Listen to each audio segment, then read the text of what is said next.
Salam uşaqlar, biz yenə dim toplusundan Newton qanunlarında olan suallara baxırıq. Burada 80-ci suala baxacağıq. 4 kilo qalan müşkülər cisimdən verib 2 saniyə müddətinə cismə təsir edən əvəzləyici qüvvənin modulunu hesablayın deyir.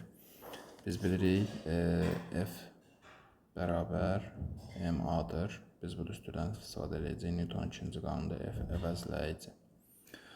Biz burada nə var? Kütləmiz var. Biz burada təcil tapacağıq. Baxıb görürük ki, bu necə hərəkətdir? Bərabər yavaşlayan hərəkətdir. Yəni burada gəlib son sürət 0 olub. Yəni 2 saniyədən sonra, amma neçə metr qalxıb? 10 metr qalxıb.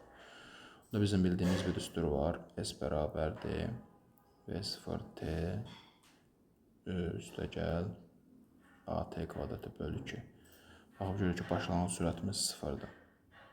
Yəni 0-dan başlayıb gedib. Ona görə buna 0 desək, onda AT kvadratı bölü 2 olur. Burada S bərabərdir AT kvadratı bölü 2.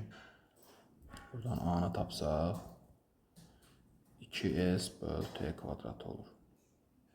Buradan da 20 bölü T'nin kvadratı 4. O da bərabərdir. Nə olur? 5 metr bölü saniyənin kvadratı. Yuxarıda gətirib yerinə qoysaq 4 vuraq 5 olur. O da bərabərdir 20 Newton. Cavabı tapmış olduq.